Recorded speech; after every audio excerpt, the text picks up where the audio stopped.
Dans un communiqué, le ministère de l'Éducation nationale renseigne qu'un processus de révision des curricula a démarré par la mise en place du dispositif organisationnel depuis l'année scolaire 2021-2022. Une annonce que doivent certainement bien accueillir les acteurs de l'éducation, car ils ne rataient aucune occasion pour déplorer le caractère extraverti des curricula en cours.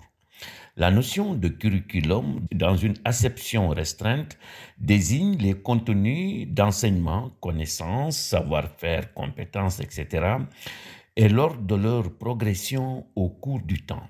Dans une définition plus large, généralement admise par les sociologues, le curriculum désigne non seulement les contenus d'enseignement, mais aussi les modalités de leur sélection, de leur organisation et de leur transmission, expliquent Georges Lenard et Éric Manger. Dans le détail, on peut dire que le curriculum permet d'identifier le public visé, les finalités poursuivies par l'institution, les objectifs, les contenus.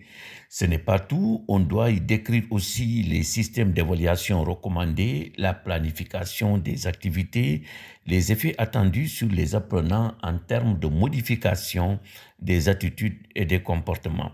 C'est dire que l'écriture des programmes n'est pas une mince affaire, contrairement à ce que certains pourraient penser. Elle n'est pas l'affaire exclusive des spécialistes de l'éducation, même s'il leur revient de plein droit de piloter le projet. Plusieurs auteurs recommandent de mener de larges consultations avec des acteurs issus de différentes catégories socio-professionnelles. Lors de ces consultations, le concepteur de curricula, conseil Françoise Reynald et Alain Renier, doit se poser des questions suivantes. Que faut-il enseigner? À qui? Pourquoi? Dans quel ordre? Comment l'apprentissage sera-t-il évalué? Quels sont les concepts noyaux? Qu'est-ce qui peut être renvoyé à la formation continue? Quelles sont les meilleures stratégies à utiliser compte tenu des objectifs visés, des finalités poursuivies, des contraintes et des moyens disponibles? Ces mêmes auteurs distinguent 4 orientations possibles dans la rédaction d'un curriculum.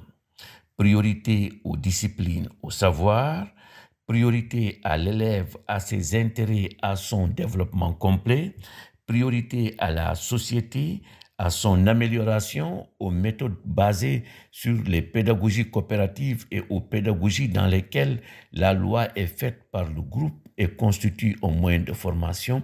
Enfin, priorité à l'efficience de la formation. Au Sénégal, beaucoup d'acteurs estiment, à juste raison d'ailleurs, que les curricula doivent s'ancrer dans les valeurs de notre pays pour que l'éducation favorise leur transmission.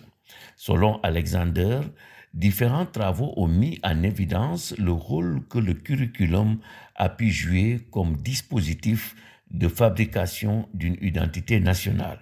Mais le rôle de l'école n'est-il pas d'allier reproduction et production?